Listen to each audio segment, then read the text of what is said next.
Did you used to be crap at sales? Hell yes. How crap are we talking here? Fired for non-performance. How many sales professionals do you think you've coached? It's probably close to 2,000. How many do you think have failed in such a way? The vast majority of salespeople aren't making quota. Last quarter it was 40%. Back in the pandemic it was down as low as 23%. We all carry with us these scripts, right? So the programming that we give our kids stays with them into adulthood. So now we get this little 5-year-old who becomes an adult and we say, it's now your job to talk to strangers, to ask for things, to interrupt them, to talk about money. Is that a problem with the salespeople or the quotas? In my management program, I say there's no such thing as a bad salesperson, only a bad sales leader. The first day somebody gets in a car to drive a car, they can't drive a car. So why should sales be any different? Why do you think sales leaders will opt for more stuff rather than focusing on the individuals in their team and helping them to be better sellers? That's a great question. Is just being money hungry enough? No, you can't motivate anybody. You know, the carrot and the stick, they don't work. It's incumbent on sales leaders to understand what their people want. The only way you're going to do that is by having... Can anyone be coached? The short answer is no. Okay. Not anyone can be coached.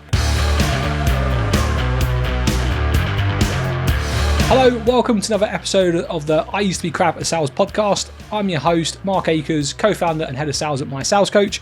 And today, in the orange chair opposite me, I have the former sales manager for Motorola, the former global sales manager for Rolls Royce. I've got shares in that business. I'll get some advice off you. A former Sandler sales practitioner for nearly a decade, founder of Human Aligned Sales, someone who does scare me a little bit, all in the best possible way, and a My Sales Coach legend, one of our longest serving sales and leadership coaches. If you've not guessed it by now, it's Steve Myers. Steve, big welcome to the podcast and the orange chairs. How are you? Thank you very much. I am doing really, really well, and I'm honoured and privileged to finally get into the orange sofas. And how comfortable would you say they are for someone watching who may never get to sit in these chairs? How comfortable are they? I would say on a scale of 1 to 10, these are definitely a 9.8. How could they be a 10? Just change the colour a little bit. To what? Something a little less, with a complexion. Okay, yeah, no, fair enough. But they're comfortable. Steve, let's kick this podcast off with just a yes/no question. Did you used to be crap at sales?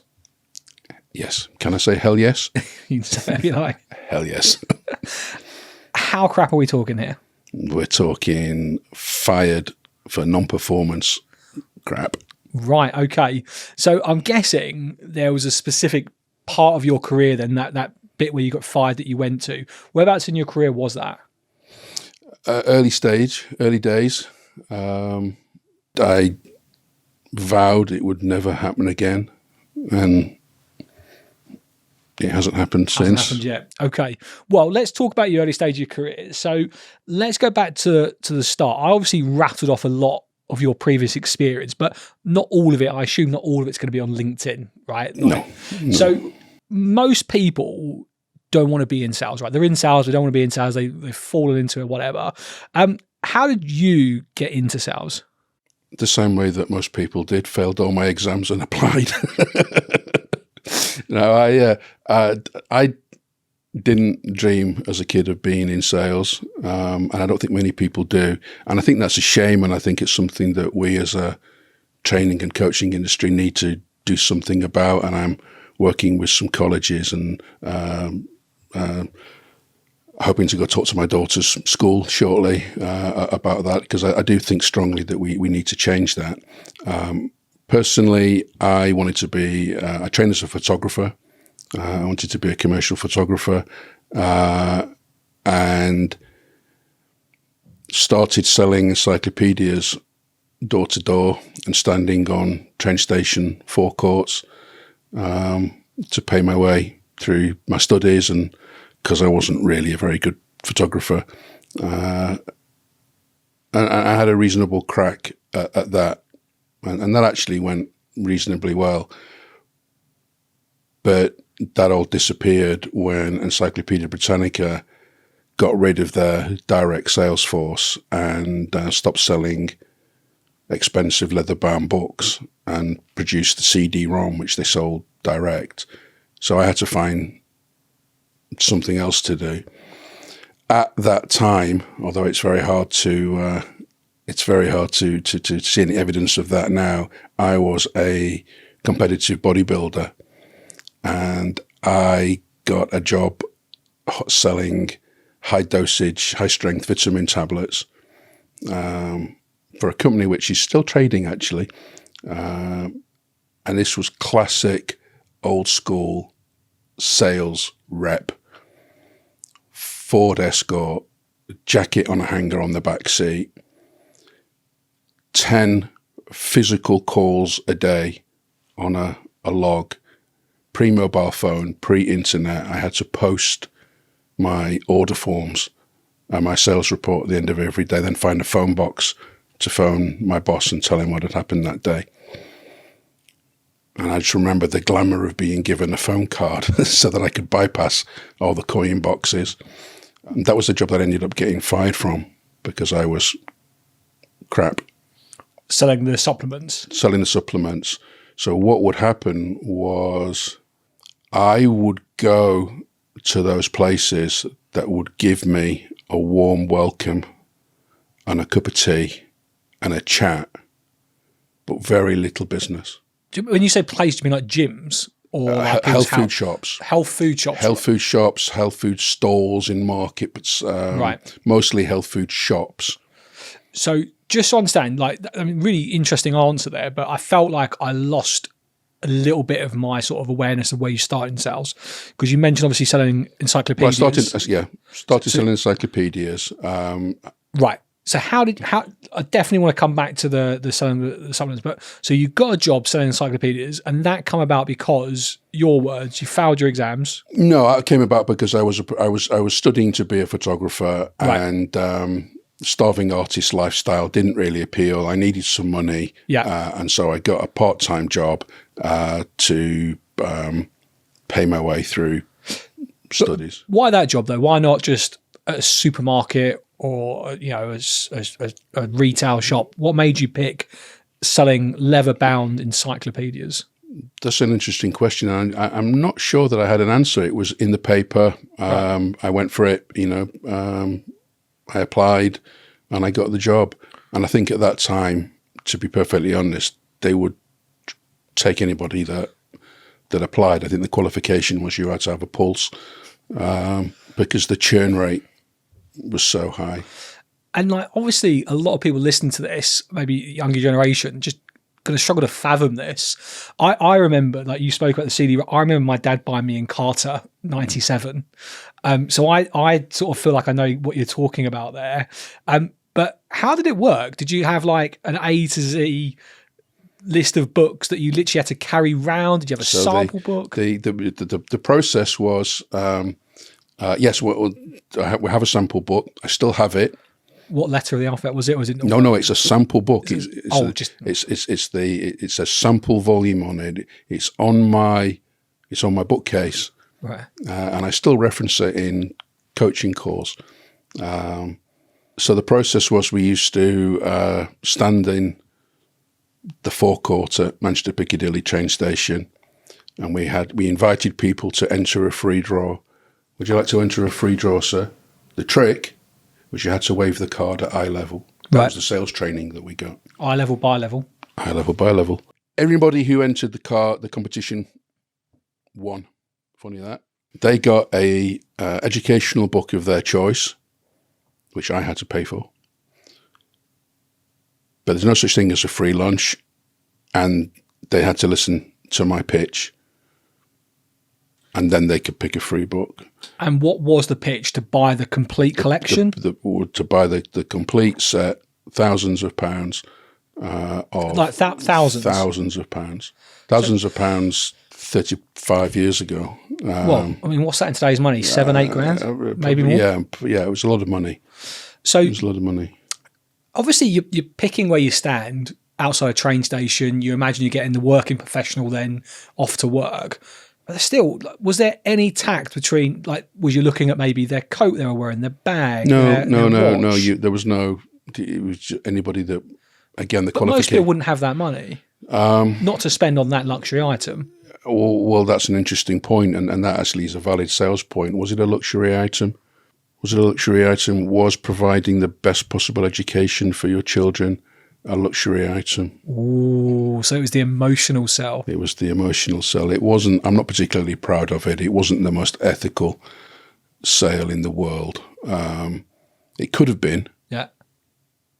But it wasn't.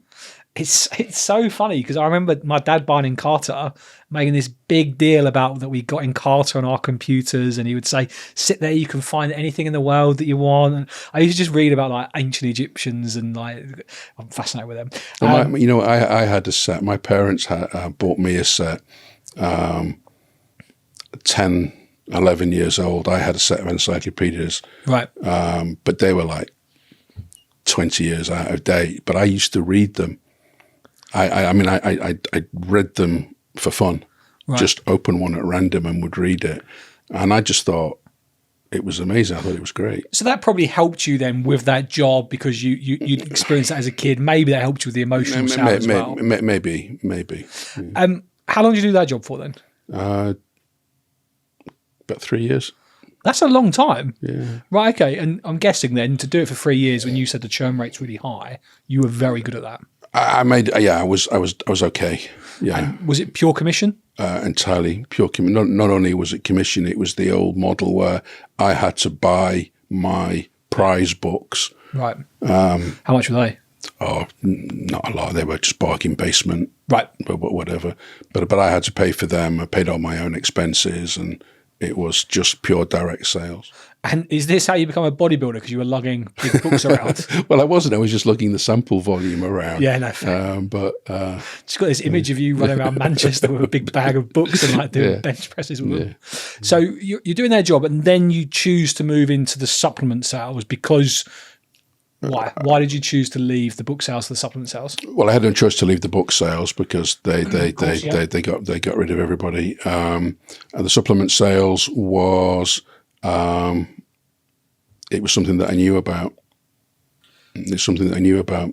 I had a radio show. It's one of my. I had a radio show on Isle of Man Radio called Nutrition Today with Steve Myers. And I used to talk all this pseudoscience about high dosage. I didn't know what I was talking about, but it sounded great. I got approached Quest Vitamins and said, I'm Steve Myers from Nutrition Today on Isle of Man Radio. And I'm looking, come on. And they gave me a job. I need to cancel my 4 o'clock call because I think we could be here for hours. You had a radio show. I think I was just approached. Or just someone walked up to you in the street while you're selling books? No, it might have been in a gym or something like that, and I was talking about it, and it was one of these kind of talk show. It was give us some advertising and we'll give you some editorial. Right, okay. It wasn't like, drive time on Radio 1 or anything. No, I get that. Yes. But so you had your own radio show, and that obviously I imagine would have helped with credibility. You're going into these health shops. I'm Steve Myers on the radio. Yeah, and I was in good shape and so on and so forth. And I mentioned earlier, I carry a very high need for approval from my childhood scripting, and I found it very uncomfortable walking into health food shops that weren't already trading customers. Right. And I imagined, although it was complete my imagination, I would imagine that people were looking down their noses and disdain, at this sales rep. They were trying to run their businesses, and here's a sales rep interrupting them. And this didn't exist. This was all in my head, but this is how I felt. So I didn't go to those places. You just avoided them? I just avoided them. Right. And then I was getting up, very, very little new business, because the only places where I would go would be existing customers that knew me. I'd get a cup of tea, I'd get a chat, so on and so forth. And then my I had that coaching with no biscuits moment with my boss, and said, you need to change your game or we're going to have to let you go.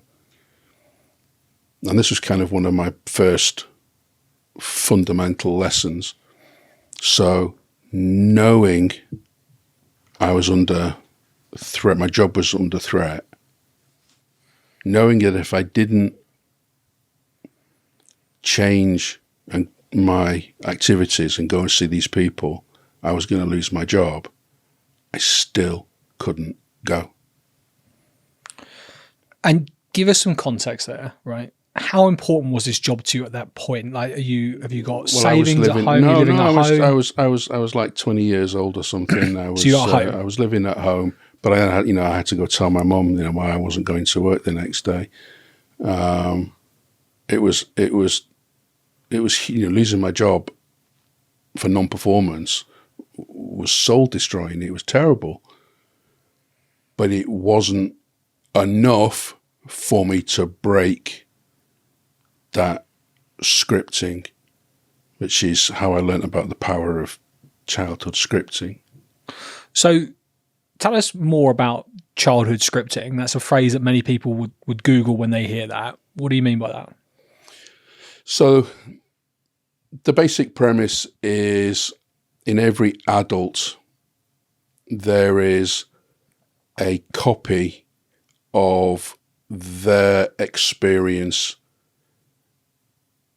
in the first 5 years of life. There's a copy of their primary caregiver in the first 5 to 6 years of life. And then there's, once we start to become physically separated, when we start moving about in the world ourselves, there's an adult version. So if you see a grown-ass adult on a roller coaster and they've got their hands in their air and they're screaming, right, with just pure excitement, that's the 5-year-old version of the adult. So I do this thing in group settings. I walk into a group setting, I'll say, when was the Battle of Hastings? 1066.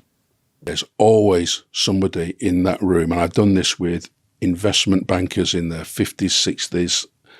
There's always somebody who can't resist the 5-year-old version of themselves going, "Sir, pick me, sir. Pick me, sir. I know the answer, sir." So I've just failed. It's not a failing. It's just human nature. Well, yeah. Well, to be fair, I stared at you. I was like, "Does he want me to answer?" It's just human nature. There's always somebody that answers. So we all carry with us these scripts, right? So children should be seen but not. I always don't want to answer now. Okay. No, I seen but not heard, of course. Children should be seen but not heard. Don't talk to strangers. Don't talk to strangers. Don't interrupt. Speak when spoken to. Speak when spoken to. Don't ask for things. And it's rude to talk about. See if you had this one. Not everybody gets this one. It's rude to talk about money. Yeah. Right? Massive problem for salespeople, weakness for money. So why does a grown-ass adult struggle with talking to strangers? What's the worst thing? Logically, there is no logical reason why it should be difficult. Stranger danger. But it's the 5-year-old, it's that scripting. Yeah. It's that scripting that we carry with us into adulthood. The programming that we give our kids stays with them into adulthood. So now we get this little 5-year-old, right, who becomes an adult, and we say, it's now your job to talk to strangers, to ask for things, to interrupt them, to talk about money, right? I coached a guy once. He was a successful guy,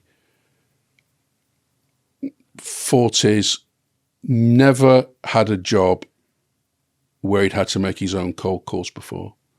Always been fed by SDRs or what. Now he's got this job and he can't do it. And he comes to me, says, Steve, he says, I can't do it. I can't pick up the damn phone. He said, the phone weighs like 50 pounds. My palms are sweating. I'm shaking. I'm sweating. What the hell is going on? There's no logical reason why that should happen to scripting. So I had the need for approval script, and even to the point where I knew I was going to get fired, I couldn't break it. It's so fascinating. Like, so I've read about, I've not heard of it as scripting, but I've read about like inside, like there's the little professor, which is what I demonstrated there. Right. A way to tell you the answer to 1066. Right. There's the kid that doesn't want to speak up because they're top. So yeah, I've read about that. Obviously nowhere near the level of detail. Right. So if anybody wants to go study it, the field's called transactional analysis. Yes. There's some great books around it. I'm Okay, You're Okay. I forget the author, but I'm Okay, You're Okay is a great starting point for transactional analysis. Very, very powerful. It talks about scripting. It talks about the difference between the natural child and the adaptive child and what your positioning is and so on and so forth. So, yeah, very important. Yeah, honestly, I really enjoyed that chat. And as I say, cold calling is the best example of that, where you're just told to do everything. Like even in school, raise your hand when you want to speak. It's all that stuff. So yeah, I'm totally with you. So you're saying. So this is the thing, right? What do we do to a 5-year-old who, when we say, when's the Battle of Hastings, right? Raise your hand. Child goes, I know. They go, all right, 5-year-old Mark, what was the Battle of Hastings? 5-year-old Mark says 1066. What does the teacher say to 5-year-old Mark? Well done. Well done. Right? Psychological reward for answering the bloody question. Now, 5-year-old Mark becomes a salesperson and he goes into a sales situation and his prospect says, Mark, can you deliver this by Tuesday? What does 5-year-old Mark say? Yes. Yes. What does 5-year-old Mark miss when he answers the bloody question? You answered the question. Yeah. What did you not do? Clarified why. What was so important about it? Right? I see that all the time in sales, like when I'm listening to and coaching calls, like people get asked questions. Here's a great example, right? So I was coaching someone in my team. He had a cold call the other day and someone said to him, so does my sales coach SDRs, AEs or sales leaders? And the response that he gave was, a bit of everything, right? I said to him, you've just given the answer because you've been asked a question, you feel like you need to answer it. Here's what you should have done, is gone to him, it's really interesting you asked that. Is there a particular role of interest to you? And then all of a sudden you're flipping it back and you're learning more, but you're programmed to answer. So you're programmed to answer because your programming meets your emotional needs in the moment. Yeah. And so one of the big problems is and one of the one-liners that I kind of teach in my in all my programs is, I mean, it's easy to say, it's not so difficult to live, but the one-liner is sales is no place to get your emotional needs met. One of the problems that salespeople struggle with is they would rather be seen as the smart guy in the room than the guy who perhaps doesn't have all of the answers, but who comes out with the order. Well, again, fascinating. I see that all the time. What's the bit of advice you get when you join a company, become an expert in the product? And as soon as you become an expert in a product, you start educating. And the second you start educating, you're information giving, not gathering, and you can't present the right solution. So this kind of is interesting kind of segue into the second phase of my career when I was crap at sales. So where's that? So moving from there, I got my first job in tech. Right. Let's come to tech, but I'm not done with you having that conversation yet. Okay. So your boss sat you down. All right. Oh, that conversation. Yeah. Because I think this is a huge moment for you, right? Oh, yeah, for sure. You're sat down by your boss. What was your boss's name? Do you know, I can't remember. Really? No, I can't remember. Bloody hell. Well, okay. So you sat down by your boss. He said to you, like, look, something's got to change. You still don't make that change. And how quickly after that conversation did you lose your job? 4 weeks. No attempt to turn it around those 4 weeks at all from a new business going to those shops point of view? I just couldn't bring myself to do it. How did you find out you lost your job? We had a conversation. You sat back down with the person. Sat back down with the person, right? And it was a classic. I mean, it wasn't called that, but it was a classic PIP. It was, you do this, right? Or do you think you knew you were being put on a PIP at that point? I know it wasn't called that. It wasn't called that, but no. It was But the do you same. think you knew it was very real? You got 4 weeks. Oh yeah, no, it was right. It was explicit. You need to turn around this in 4 weeks, or we're going to have to let you go. There was no. So the night before that meeting, I knew. You knew it was over. Yeah, the week before I knew it was over. Right. 2 weeks before I knew it was over. You're told you let go in whatever words. How do you feel at that moment? I was devastated. I felt like the world was ending. There was no future. It was a real emotional wrench. Mostly because I had to go back and share that news with my parents. How did they take it? They were pretty good about it, actually. They were pretty good about it, but it wasn't a good time. What was the implications then from that point to when you get back on your feet? So the implication was a vow that it would never happen again, right? And I would never get fired again. I had a sense of determination. There's that. What was it? That movie where Keanu Reeves, the day the earth stood still. He says, "Change only happens at the precipice." I love that line. I don't think I've seen that film, but right, okay. Change only happens at the precipice, right? Yeah. I'm not sure that I agree with it, but it did for me. Right. So, and I don't know your reality, but I'm also thinking 20-year-old lad, good health, good shape, living with your parents. Why was it such a bad time to lose your job, other than personal pride? Is there something I'm missing? No, it was personal pride. It was failure. It was I'd failed. It wasn't. I was very privileged. We weren't short of money. Right. Growing up. That's what I was trying to work out. So it's personal pride. No, it was personal. It was personal pride. I had a good middle class upbringing. I went to a nice school and all that. But it was failure. Okay. Couldn't make it. Couldn't make it as a photographer. Now I couldn't make it as a salesperson. So it was. Yeah, but you've had 3 years being successful in Carter, but not in Carter. Sorry, the Encyclopedias. Yeah. You didn't take that personally, did you, when you got let go there? No, that was because that's just the changing of the times. Changing the times. Yeah. Yeah. But so I suppose still 2 sales roles in a row. Yeah. Let go from. Yeah. Obviously, I'm just skipping ahead slightly. How many sales professionals do you think you've coached, roughly? It's probably close to 2,000. And out of that, let's just call it 2,000. How many do you think have failed in such a way in their careers at some point?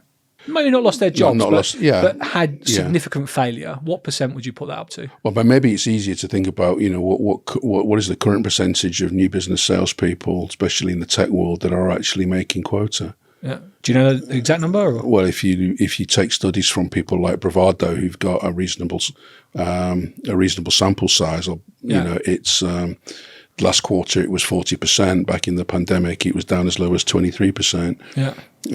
So the vast majority of salespeople aren't making quota. Is that a problem with the salespeople or the quotas? So in my sales program, my sales program is 750 hours. So I try to teach it through a series of rules, one-liners, whatever. There's a one-liner that I teach in my sales program that says, "There's no such thing as a bad prospect, only a bad salesperson." In my management program, I say there's no such thing as a bad salesperson, only a bad sales leader. Right. So ultimately, it stems from that. The reason I asked that question is this is the I used to be crap at sales podcast, and the reason being, I think everyone used to be crap at sales at some point, or they had some sort of failure, and I'm keen to hear from you for the listener that if they are struggling in sales, everyone's gone through it. Well, I think sales is a professional skill. I believe everything in sales is teachable and therefore learnable. with one non-negotiable, which maybe we can talk about, which is to do with you have to want it and you have to have a reason for wanting it. There has to be a reason for you to step outside of your scripting. And we should talk about that. But what skill in the world exists where somebody is good at it on day one? You don't become nobody's a good accountant on their first day in accountancy school. The first day somebody gets in a car to drive a car, they can't drive a car. They're crap at it. So why should sales be any different? Why should it be expected? And we see this a lot, don't we, with business owners. They spend 15 years learning engineering, then they start a business, and they expect to be able to sell. So, I mean, great analogies. On the car one, most people, I think it's like 70% of drivers think they're above average, which is obviously not possible, which is funny. So I think it's interesting what you said there. You said everything in sales is learnable, except one thing, the will. That brings me to two questions. First of all, you say they've got to want it. Is just being money hungry enough? No. Absolutely not. And this is something that I am absolutely adamant about when working with a sales leader. One liner in the sales program: you can't sell anything to anybody. Your job is to help uncover what it is that people need and want. Same line in this management program: you can't motivate anybody to do anything. Right? The traditional motivators that we used, the carrot and the stick, they don't work in the modern Western civilization, because nobody goes to the poorhouse if they get fired. I got fired, right? I didn't go to debtor's prison. I didn't starve. I didn't. So if you fire somebody, the chances are they'll be re-employed in a few months, just like I was. And then there's a question of the carrot, money. Money is an intellectual concept. It's very hard to get emotionally attached to a number on a screen. What it is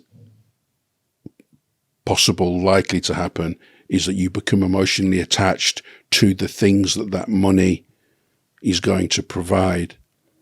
So whether that is a sense of security, whether it's a sense of retirement, whether it's a sense of providing for your family, whether it's a sense of thrill because you've got the Maserati or the Ferrari or the airplane or whatever it is,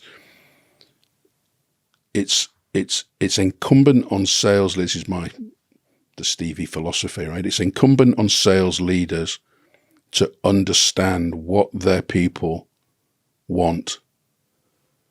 Materially, financially, intellectually, emotionally, spiritually, and even as far as health-wise.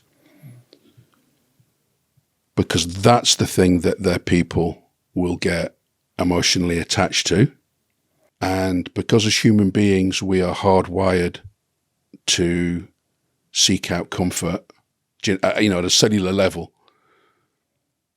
How are you going to get somebody to step outside of a comfort zone and sustain them out of a comfort zone when they are genetically predisposed to seek out comfort and cling on to it? The only way you're going to do that is by having a greater discomfort at stake, at risk.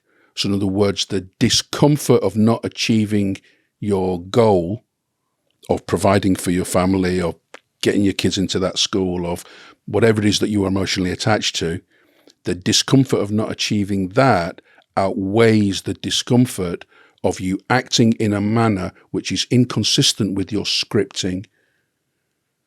So in other words, you have a high need for approval.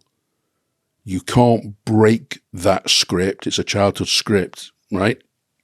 You can't break it. But what you can do is act in a manner which is inconsistent with that self-limiting belief.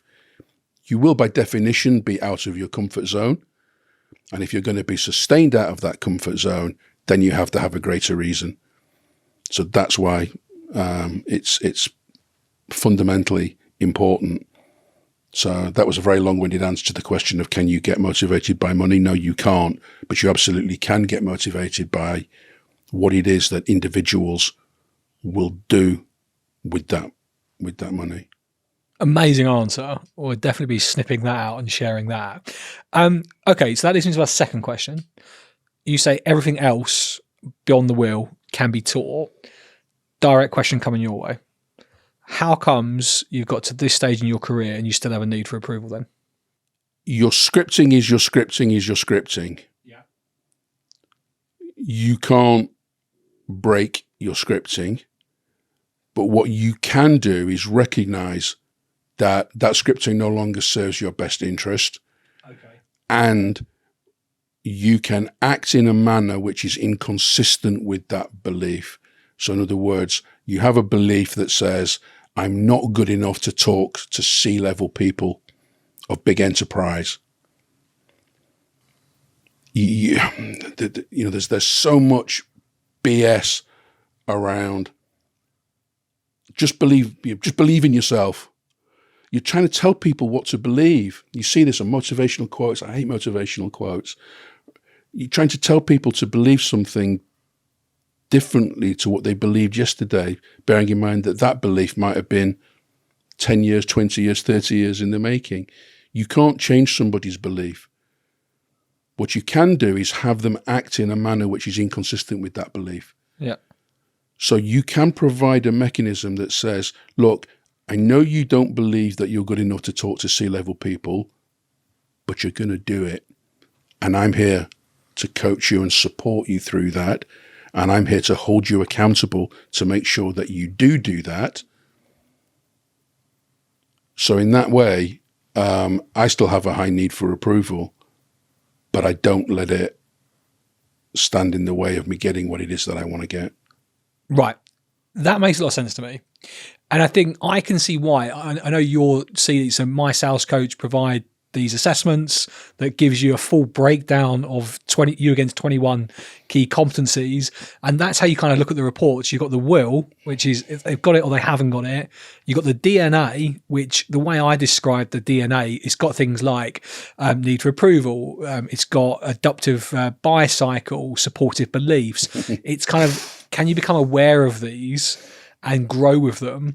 The reason I pushed you on need for approval is the findings of these assessments, which are research proven and validated, is that is the biggest difference between the elite and low performing sales reps is the need for approval. And I suppose it's being aware of it. If it's your scripting, it's your scripting. But why? Why is it the biggest difference? So this is a fundamental point. Why does that evidence show that need for approval or a high need for approval is a inhibiting factor for sales success? So I feel like I know the answer to that. Go on. I see it all the time. If you've got a need for approval, you need your prospect to like you, in bad cases, love you. Yes. You're afraid to ask the right questions, the tough questions, the necessary questions. So, and that stops you gathering the information you need to get to pain and business needs. So let me just stop you. What is it that makes the difference between those two salespeople? It's not how the salesperson feels. It's what they do. It's what they do. Totally. So and that's where you're different. And because you're aware of it and you do it anyway. But that comes back to your will. If you had a low will or desire, that would stop you. Or I had a bad coach, or I didn't have a good coach who could hold me accountable for delivering what it is that I want. So when I talk about will, I'm not talking about will to succeed in sales. I'm talking about these are more goals that I have. Yeah, desire and commitment. That I have a deep emotional attachment to. Yeah. So I want to provide for my kid. I want to give her the best, send her to the best school, blah, blah, blah. Right. I'm also, got other things that I'm passionate about that cost a great deal of money, airplanes, so on and so forth. Those are things that I'm emotionally attached to. Those are the things that sustain me in doing those behaviors out of my comfort zone. Because you can have two salespeople you can have somebody with a high need for approval, somebody with a low need for approval. Both of them are calling on C-suite. Both of them are asking the tough questions.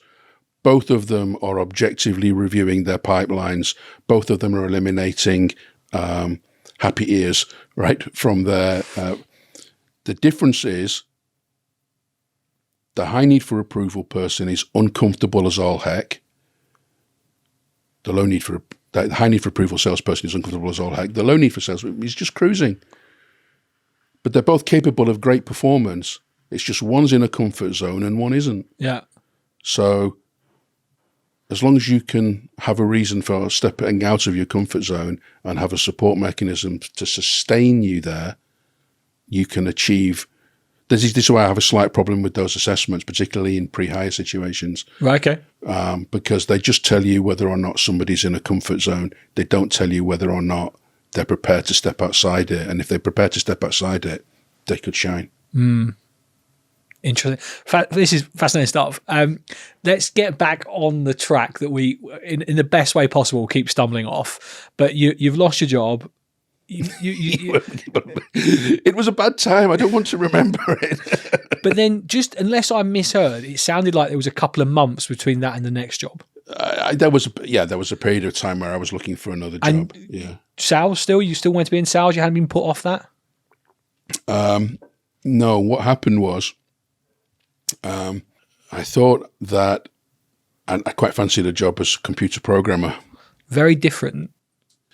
So there was an advert in the paper for unemployed people to go on a computer programming course paid for by the government, private training company, but got a government grant to provide. And I went and interviewed for that. And they said, forget it. They just said, forget it. Your brain just isn't wired. Right. You know, they gave me a test and so on.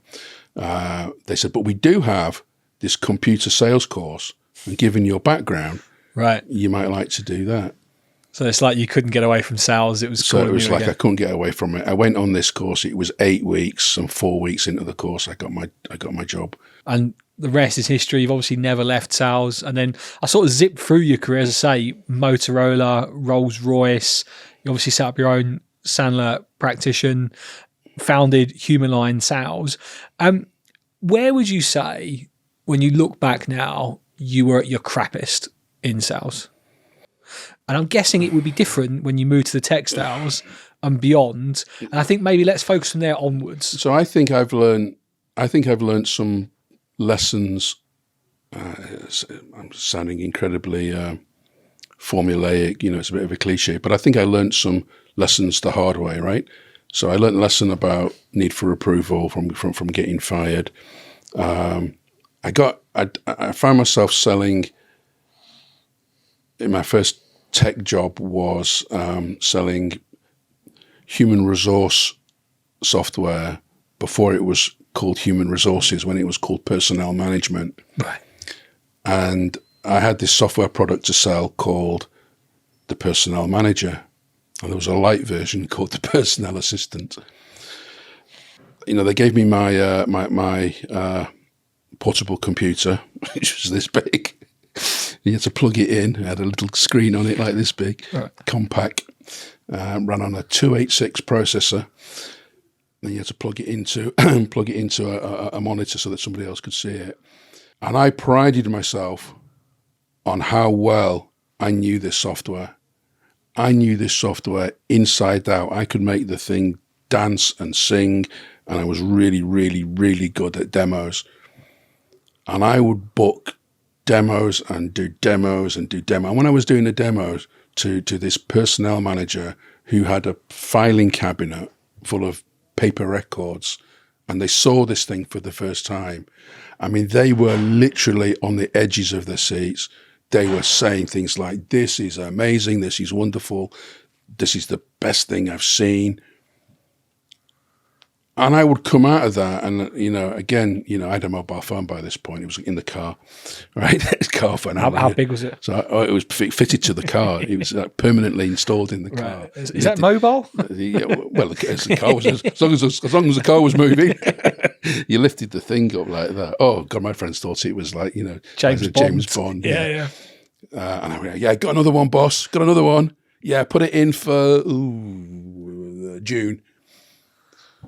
And then June would come, no sale. And July would come and no sale. And so that was, again, I was crap at sales, right? I was great at demos, but I was crap at sales because I didn't understand anything about the difference between somebody with a problem and somebody with the power to fix it. Right. And I couldn't, and I was selling into, big enterprise because personnel managers, you got to have 100 and 150 people before you can justify a personnel manager. So big-ish companies, mid-size all the way up through to right? I didn't have a clue how to navigate this. So again, that was a lesson that I had to learn, right? And that was actually when I discovered Huthwaite. Right. Okay. Which was a huge pivotal moment for me because I read this book and it said there are three kinds of people in an organization. There are those people who've got a problem. There are those people who have the power to fix it. And there are those people who have neither, but they'll talk to you. And that's who you were talking to. And I'm going, oh yeah, this is talking to me. And then Huthwaite had a methodology that was transformational. So that got me over that big hurdle. And I kind of started then to move from mediocre, hard worker, but mediocre performer, to starting to rise through the ranks in terms of performance. And starting to I'm the top performer here, and I got a taste for it. So there's loads of places I want to go here. I think let's go back to though, because this will happen to sales all the time. This happened to me loads. You're showing someone something, and it's almost like showing a caveman fire. Right, so you got a personnel manager there, or HR managers there would be today. Filing cabinet full of paper and files, crumpled up, lost, whatever. They're looking at this computer program that just zips everything down. They're at the edge of their seat. You leave thinking that's a deal. You get into your car, your little James Bond phone, but then no sale. And it's not that you haven't lost the sale because the money's been spent elsewhere. No. You've lost the sale because either they've decided to stick with what they've got, or they've made no decision. And it feels like it's either of those things, but regardless, they've not made the sale, and you've not realised that for a little while. But then a book comes your way. How did that book land on your desk, so to speak? I was wanting to improve my performance. Because nobody's going to fire me again, right. And I'm doing okay, but I'm not doing great. And nobody's going to fire me again. I'm not going down that road. So I was doing everything that I could. I've been on this course, which had got me the job, but it was a bit of a scam. It was just ask a closing question and then shut up, that kind of thing. It was somebody that was just trying to get money from the government funding. It wasn't good training, and I was actively looking for avoiding going down that road of failing. So I read lots of books, and I can't remember them all, but that one really resonated with me. So obviously, it sounds like you've read a lot of books, but this is the one that resonated. It's the one that resonated for me at that time. And there were two reasons for that. One, because it spoke about this particular situation that I had of being lots of demos, people telling me things and then not turning into business. But also because there was a lot of, I'd been through a training experience, and there was a lot of training out there Houthwaite came along and said, listen, we're not a sales training company, we're a behavioral research company. We were commissioned by Xerox to go and sit on 10,000 sales calls and carry out statistical analysis over what kinds of behaviors were more or less likely to result in the furtherance of a sales case. And for me, it was, oh, thank God, there's evidence. This is not just some bloke saying, do it my way because I want to fill a stadium or buy a book or get a government grant. So it really resonated with me, and I put it into practice. I invested some money. I paid for myself to go on some of their training. And how much? Rough guess. Probably in today's money, $3-4 grand. 99% of salespeople wouldn't dream of spending 10% of that. Yeah, but I wasn't going to get fired again. Did you feel like you were close to getting fired again? No. Like there'd been a conversation No, at it all? depends on. I didn't. I thought that I was close, but I wasn't close. Right. And I was middle ranking. I was Right. I was Comfortable. what I would class now as a B player. right. Okay. You obviously wanted more than that. You read a book, or multiple books. You're investing in training. Again, most sales reps won't do that. Like that. They'll read a book, sure. They'll go on training course, sure, but putting their own hand in their own pocket. Oh, yeah. Right. Yeah. Well, when you say that, I'm coaching now. That's different though. Like these are people that actively want that. If you went into most organizations and spoke to the sales team. Oh no. Oh, of course. Yeah. The people you are in front of are different for that reason. They want to be in front of you. Yeah. What about though, beyond a book? Like we can all read books and think that's a great idea. Yeah. I'm reading The Jolt Effect at the minute. Yeah. I know you did a group session on that. I don't want to watch that recording until I've read the book. But I'm 150 pages in. I've got notes after notes on my iPhone.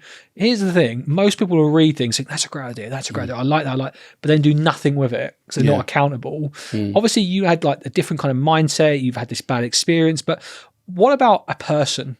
Did you have a person that worked with you when you were crap, sort of put their arm around you, a coach? Yeah, so I work for some of the best and some of the worst sales leaders that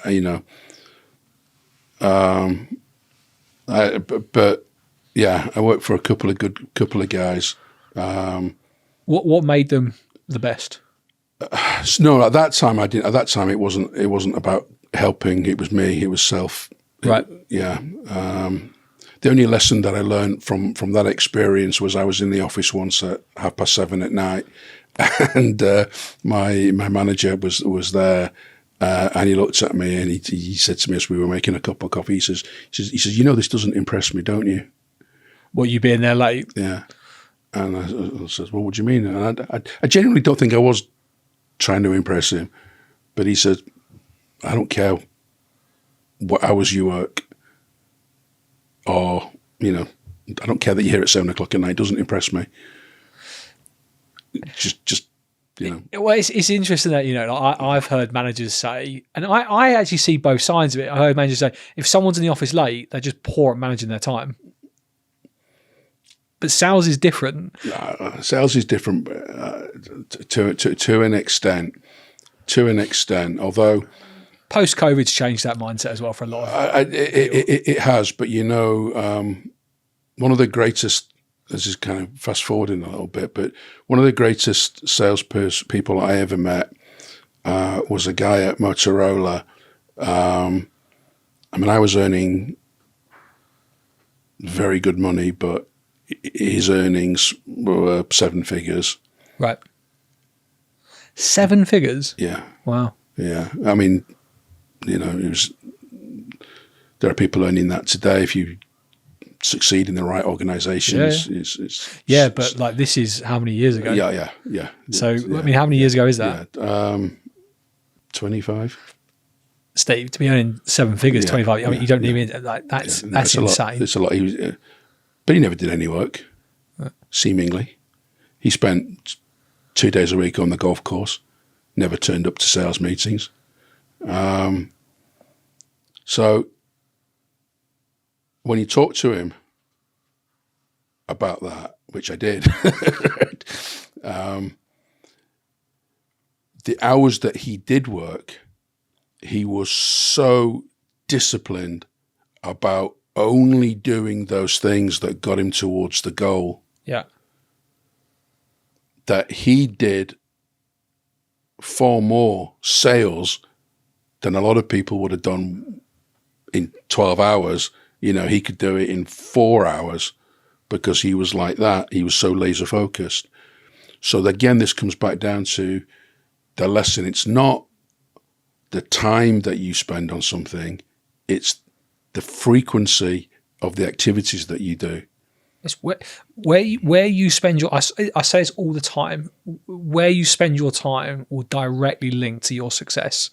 And what I mean by that is too many sales professionals, I learned this lesson far too late in my career, spend their time with people that will never buy.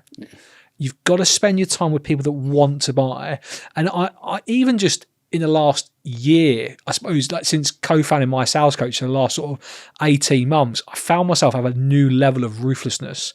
Whereas if I just think, I just, that's fine. And I just move on. I don't sort of keep chasing, like they're gone because I can't spend my time in the wrong areas. But too many salespeople live in hope. And that's a big challenge. But again, what we have to do is you have to say, what's the root cause? And very often the root cause of salespeople living in hope is the culture that they're in and the leadership that says, I'm going to run this meeting and you better justify your existence, the sales meeting. You better tell me about your activity. Yeah. You better have something in the pipeline. And so again, it's not always the salesperson's fault, right? There's no such thing as a bad salesperson, only a bad sales leader. So if you have a culture that says, we're going to be laser focused on the truth, blah, blah, blah, blah, right? Do you know what I'm trying to say? Yeah. It's not, sometimes salespeople spend their time on the wrong things because they are measured on the wrong things, particularly in the SaaS world where you've got separate SDR and AE teams. That wasn't the thing when I came up in sales. There was no SDR versus AE. There was just salespeople. 360 salespeople. Yeah. But what you'll see very often is SDRs being measured on meetings booked. So what are they going to do? Book meetings with anyone. They're going to book meetings. Yeah, they need to be measured on meetings that close. On qualified meetings, on meetings that close and so on and so on. The same thing with salespeople. If you tell people you've got to put something in the pipeline, and God, there was a culture for a time at Motorola. It was called a weekly cadence. And I had to report, it was called the commit culture. And I had to commit, that's a very important word, right? I had to commit by 8:30 on a Monday, the business that I was going to close by 5:30 on the Friday of that week. Right. It's impossible to say nothing. You've got to say something, haven't you? You've got to say something. And now all of a sudden you then got the stress of delivering on that. And then my boss reported to his number to his boss, and it went all the way up the chain. By 11 o'clock, there's like 5 country managers reporting in, like to the head. And I just remember this vividly.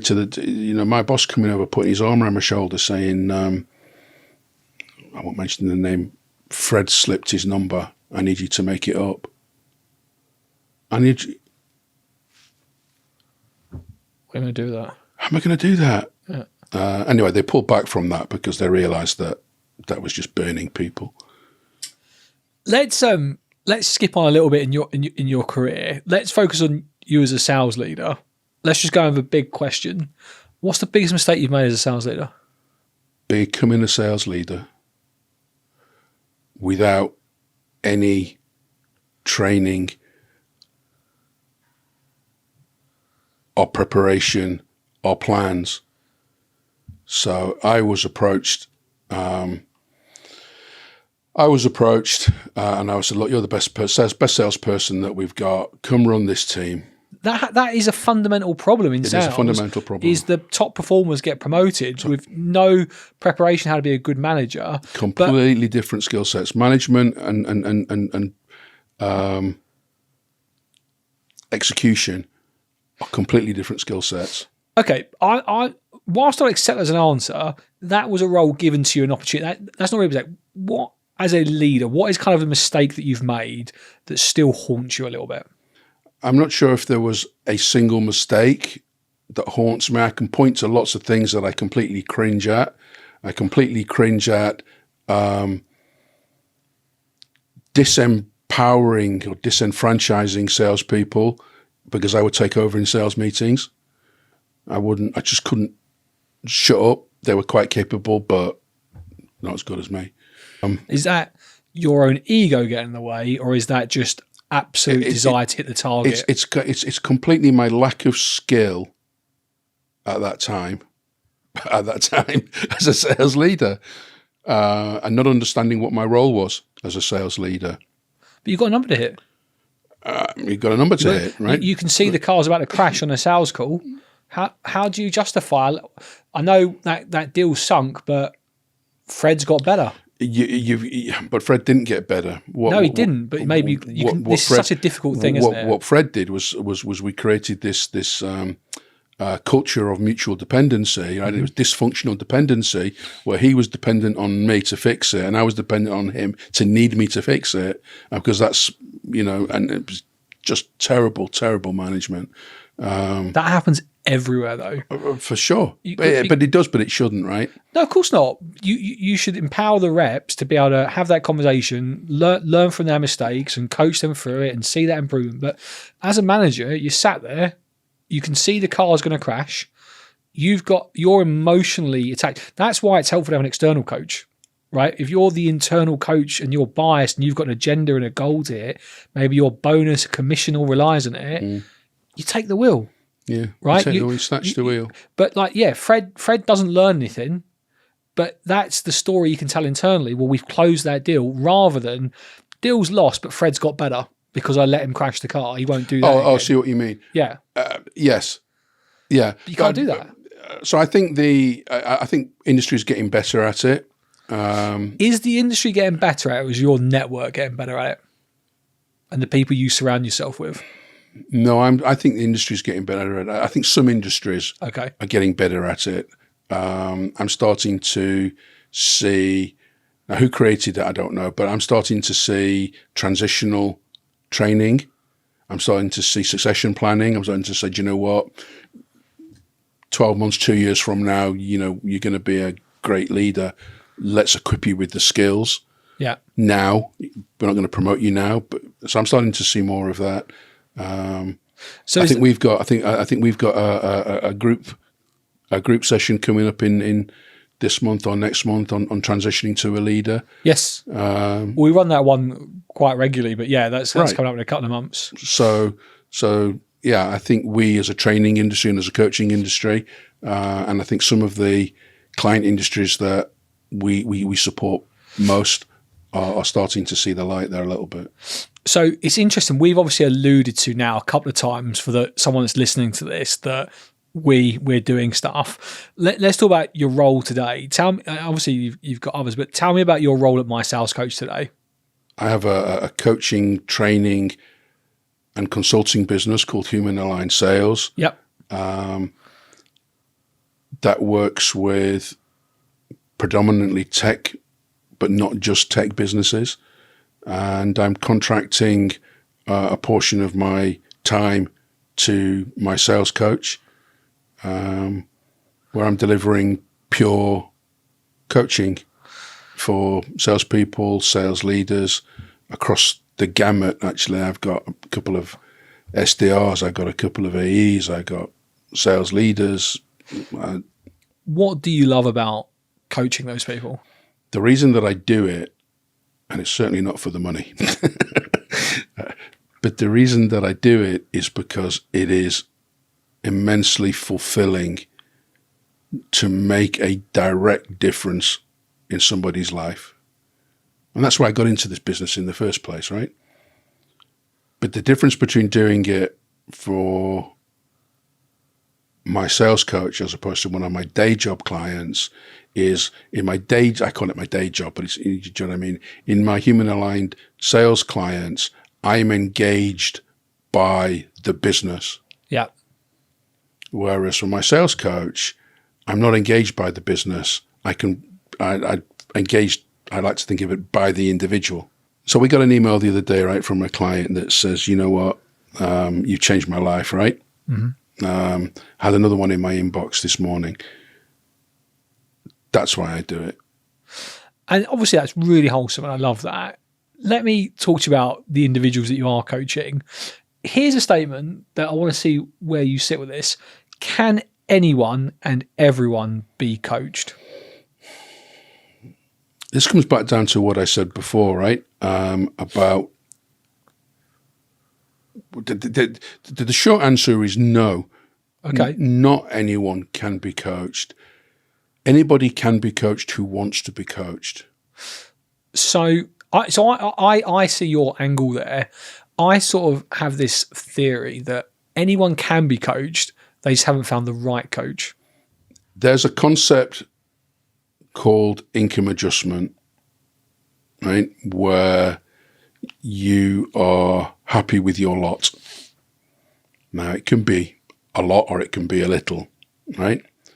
Some people can consider what you have a lot. Other people will consider it not a lot. Yeah, so I mean, right? to them, into their realm, but to them, it's a lot. sufficient. Yeah, it's sufficient. Right. Okay. Right. I'm happy with my lot. Right. So my former boss, Bill Newty, who was the youngest CEO of a Fortune 100 company, like 41, 42, right? He moved from Motorola earning $4 million a year to Cisco earning $5 million a year.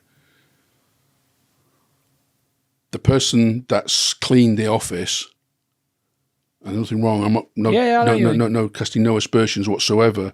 The person that cleaned the office would move from a minimum wage job to another minimum wage job. Income adjusted. And both Bill Newty didn't think, oh my God, I'm super rich. And the person cleaning the office didn't think, oh my God, I'm a failure. They were both comfortable.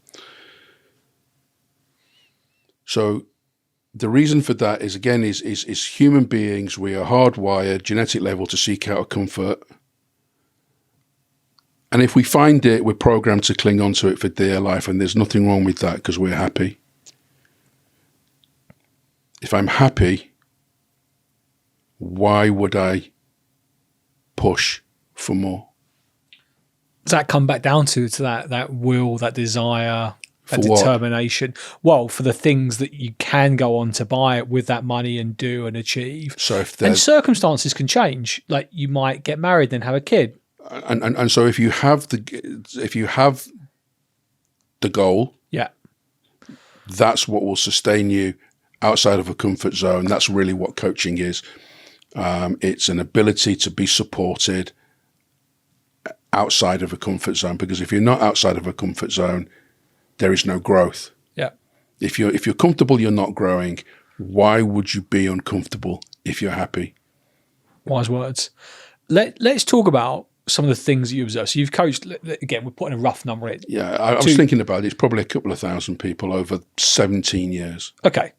What would you say in terms of like patterns is the typical head trash that you see in sales professionals? The most common pattern is that everybody carries head trash. Units universal. Everybody has an element of imposter syndrome. That's pretty much universal, right? You know, you're sat there thinking, oh my God, how can I talk to the CEO of this company, right? The CEO sat there going, how the hell did I get here? Yeah. So the most common patterns are sales is a place to get my emotional need. I'm here to get my emotional needs met. I need to be thought of as the smart guy in the room. I have to have all of the answers. I can't show any vulnerability. Those are probably the most common ones. What are the typical sort of, and maybe you sort of answers them, but like sort of worries and anxieties you see in salespeople? Because when you look at salespeople, particularly those that are on LinkedIn that post lots of content and share their, I know all of them have imposter syndrome, worries, anxieties. What are the sort of things that you typically see there? Well, specifically on the people that post. No, really, like over the 2,000 that you've coached, what are the typical sort of worries and anxieties that salespeople seem to have? The specific worries is I'm not good enough, right? But then that drills down into I can't call high enough in the organization is probably the most common one in anybody that's been around, less than 10, 15 years. Yeah, I can't call on the C-suite. Right. I can't call into the focus of power that, as Huthwaite called it. But yeah, all those that we just mentioned, right? I can't show any vulnerability. I've got to have all of the answers. I've got to be the smart person in the room. I've got to be liked. That's the biggest one. Yeah. I've got to be liked. You ask people, what's your strength in skill? Right? The most common, well, I'm the relationship guy, right? I'm the relationship guy. And then you drill down, well, what does that mean? And say, oh, they love me. We have a laugh and a joke, and we go to the bar together. And then you're just going, well, really? I don't know what you're going to make of this, but I don't know. Maybe you've interviewed. I don't know. I've maybe interviewed 200 salespeople for sales roles. Maybe I'm wildly getting that wrong. But when someone says to me in an interview that they're a great relationship builder, instantly I'm just like, it's done. Like red flags. That's not for me. So it's quite interesting. For me, it wouldn't be a red flag. I think you and I have had this debate on LinkedIn, haven't we? Yeah. Right. For me, I don't think that shit myself when you comment on my LinkedIn posts. I don't think you should. That you can have any red flags. I think the biggest mistake that we kind of alluded to earlier, and one of the biggest mistakes that we make as sales leaders is we recruit in our own image. Yeah. And that's fundamentally flawed, because we make the biggest decision that we make as leaders, the decision with the biggest financial impact to our employers, on gut instinct. And there isn't another profession in the world that makes decisions of that magnitude on gut instinct. Everybody else makes decisions on as objective criteria as possible. And we talked about that. We talked about having an objective hiring criteria. So if somebody said to me, well, I'm the relationship guy, it wouldn't be well, this is not going any further. It would be well, okay, you're not getting a tick in that box. Yeah. But yeah, that's probably the most common one. And again, it comes back, it's not their fault, right? It's the parents' fault, right? You've got to leave your parent in the car when you go into the sales call, along with your child. So we spoke there a lot about the common sort of trends that you see when coaching sales professionals. They're already mindset things, right? In the examples you've given. Let's talk tactically. What are the biggest mistakes that you see commonly happening tactically with the sales professionals you coach? Sequencing. Go on. Sequencing. If you think about what a typical sales sequence looks like, find somebody to talk to, needs analysis, then it goes presentation, proposal, close. And I do this with a lot of my clients, right? Nothing wrong with that system, right? People have built millions of pounds of businesses following that system, but it is suboptimal and it's difficult to scale for this reason. And you mentioned it before, if you draw a line halfway through that process, if you draw a line between finding somebody to talk to, doing a needs analysis, and then presenting, and draw a line, and then proposal and close, where do you spend all of your effort? It's in the top half of the line. Yeah. Right? Where does the process slow down? It's the bottom half of the line. So you're spending time and energy. This comes back to what you said before. People are spending time and energy on people who don't qualify to be prospects. You heard these different things in different industries, right? In the SaaS world, there's this phrase that I've heard bandied about, the rush to demo. Right, this is just another word for getting sequencing wrong. We did this, my sales coach at Lego track day the other day, right? When a race car crashes out on a corner, the mistake isn't made at the corner. Yeah. The mistake is made several hundred yards up on the straight, because the car's in the wrong speed, on the wrong line, in the wrong configuration. So for me, everything comes back down to sequencing. So when do people talk about pricing, right? People talk about pricing either too early or too late, right? You talk about pricing too early. You've not built the value prop case. You build it. You talk about pricing too late. You've gone through needs analysis, demo. You've written proposal. You maybe done a proof of concept, and now we're talking pricing. You know, I used to be crap at sales. Heard of a guy, and I won't mention the name. There used to be a racing car manufacturer, British racing car manufacturer, who was owned by a very charismatic guy whose initials were the name of the company. And I was bidding for his ERP system. Right. And I had in my house at that time an HP dot matrix inkjet printer. And I printed out this 300-page proposal that we'd worked months on. It's bigger than my dissertation. 300 pages. Right? Well, we used to measure proposals then by the quality, by the inch, right? The thicker the proposal, the better. And I literally sat up all night to print off this final copy of this proposal. And then I got in my car with zero sleep and drove from Manchester down to Oxfordshire to present this guy, right, who looked through the pricing page and went, no chance. I delivered a proposal to a guy where the price was a surprise to the guy. Sequencing. Yeah. I mean, obviously there's so much to that answer, and obviously there's loads you can work with a sales individual on. But that's a fundamental one. Most sales problems of that nature come down to sequencing.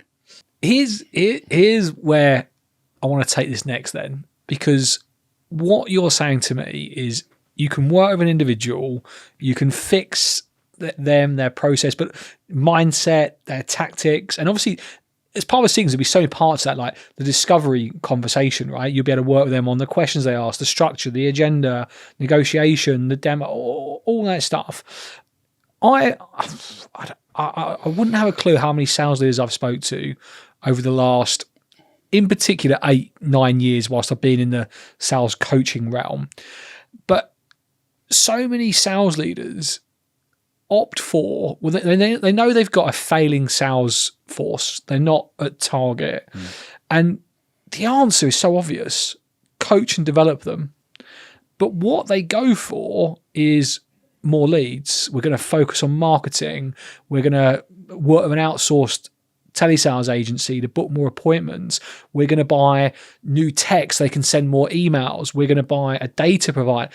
And I always just have that moment of, but then they're just going to cock it up. You're just going to give them more stuff to ruin. Why do you think sales leaders will opt for more stuff rather than focusing on the individuals in their team and helping them to be better sellers? That's a great question. Doesn't it just come down to their unwillingness to look in the ugly mirror? Why do you think that is? Probably for the same reason that many of us can't look into the ugly mirror. It's because we ourselves aren't developed, not been coached, are still operating on that imposter syndrome. Need to be liked, right? Because I suppose you've got to go and tell these people, look, we're not good enough, and that's my fault. Yeah. I feel like part of it as well, though, and I don't know, like, I appreciate there's not, well, maybe there's 15, 20 years between us, right? But it's not like there's 100 years between our age. Bless. Right? How old are you? I was 60 this year. Well, okay, 23, 24 years between us, right? It's not, what I mean is it's not a huge amount of time. I appreciate in the world of work it is, but it's not, right? And I think one of the things that's changed, you tell me this is wrong now, but in my career is that people move jobs a lot quicker. Yes.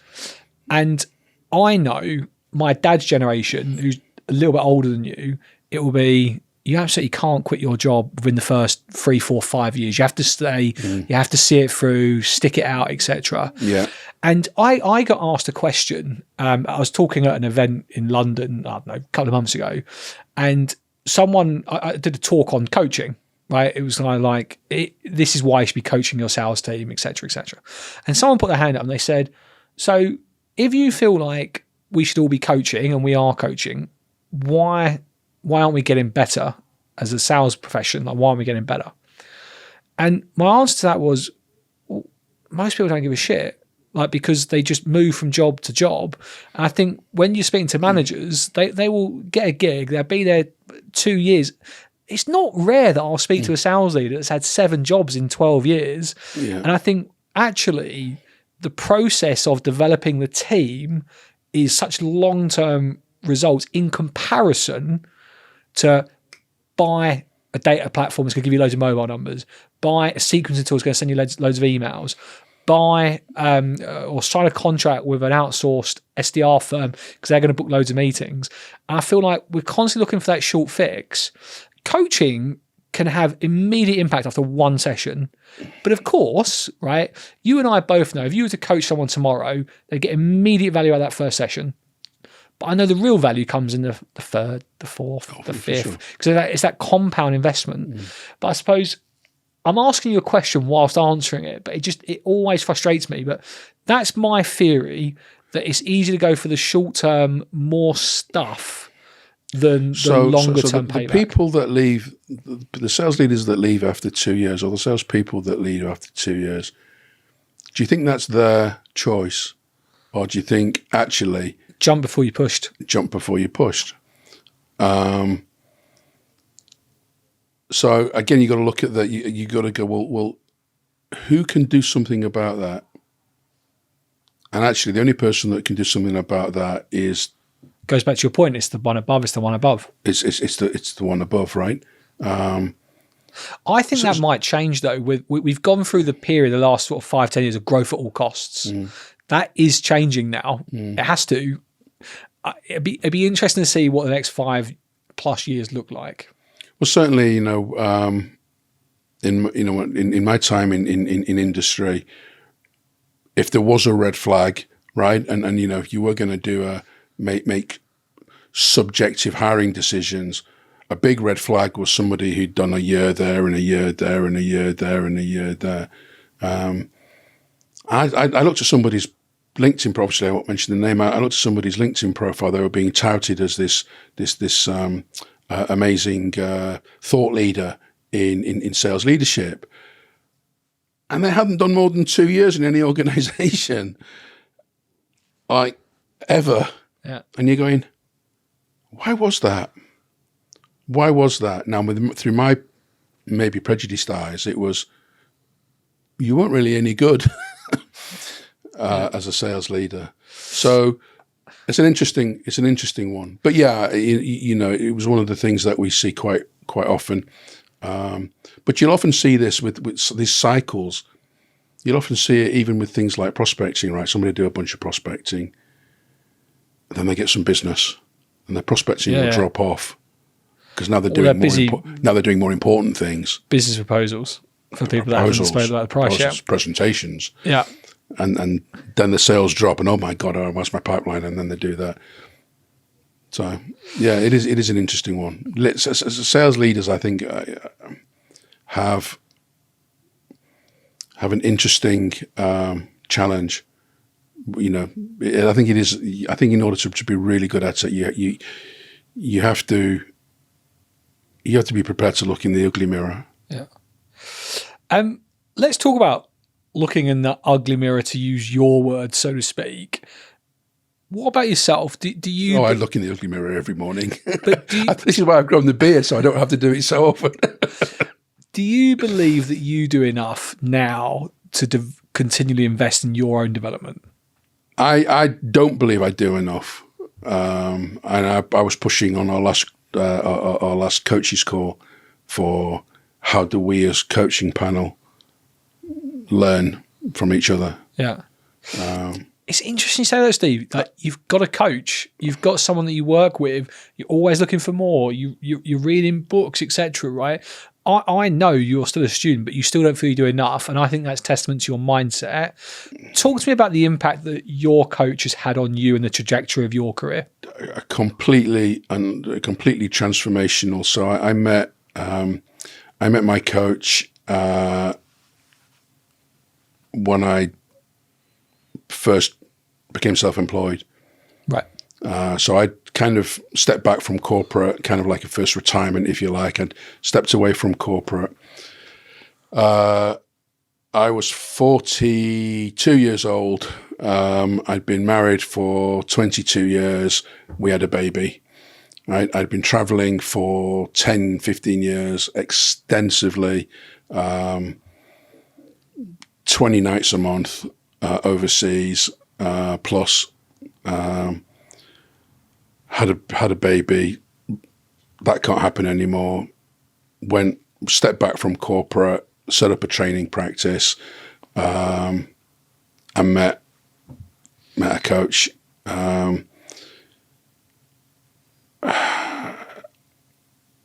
Completely transformative in every aspect. He helped me tactically.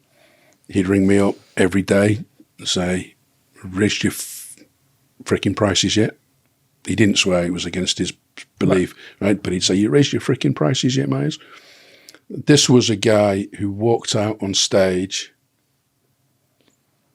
and commanded £10,000 a day to deliver the same material that I was delivering, but I was only charging £300 a day. And so it was his help that gave me the self-confidence to do what I do now. If you didn't have that coach, where do you think you'd be now? I'd still be running a training and coaching business. Mm-hmm. Well, would I have been successful? Would I have been able to sustain it for 17 years? Who knows, right? Most businesses fail in the first 5 years.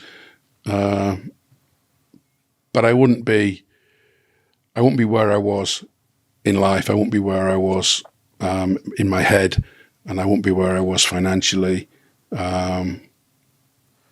So yeah, the guy made a big difference, which is why it's so important to me when I get emails, comments, to say, "You changed my life. You made that's that cycle." That's so important to me. Pay it forward, so to speak. Yeah. What would you say? Let's just imagine someone's listening to this right now. They don't have a coach. They're a B player. Maybe they've had that chat with their boss. They're struggling. And they're toying with the idea of trying to work with someone, but they're hesitant. Lots of people in sales have that hesitancy to admit they need help. That might be ego, whatever, right? But what would you say to that person that isn't yet being coached? So the question is, if you're a B player who wants to be an A player, yes, then what you have to do is, I suppose, if you want any kind of validation, is if you look at the performance chain in almost any aspects of life, whether it's sales, business, sports, military, the higher up the performance chain that you go, the more coaching those people have. So it's an unarguable fact that if you want to climb the performance ladder, you need help and support. It's just, maybe it's human nature, call it what you want. I always say, find somebody whose past is your future. Does that make sense? Well, yeah, totally. I love that phrase. Find somebody whose past is your future. Be prepared for a difficult and uncomfortable ride, and have a reason to put yourself through that. Let's start to wrap now, because I'm conscious of how much time you've generously given us here, Steve. If your daughter said to you, "I want to get into sales, I'm going to be," let's just say, start off as an SDR, What would you say? So my daughter is in sales. I mean, I should have known that. So my daughter has a little business. She's 16. She has a little business. She makes necklace and beads and necklaces, and she makes scrunchies. And she's got a little website, and she goes out on, I'll call it a little website. That was patronizing. She's got a website, and she goes out on craft fairs, and she stands there and she approaches people. Yeah, I love it. Are you her coach? Sorry? Are you her coach? No, I'm a dad. I can't be a coach. She doesn't listen to a word I tell her. However, my sister owns a business, so my sister's her coach, right? Because she listens to her auntie, but she's not going to listen to her dad. If you had a way of getting your daughter to listen to you, I would have been all ears. My 5-year-old will not listen to a thing I say. No. Steve, thank you so much for all of your time, your transparency, your detailed answers. I feel like so much value is packed into this episode. I can't wait to clip it up and share the full thing as well as the clips. Yeah, just want to say thank you. Thank you for coming on. It's been amazing. Thank you. Well, I've really, really enjoyed speaking with you. I really have. It's been great fun. And what can I say? Privileged to sit on the orange sofas after all this time.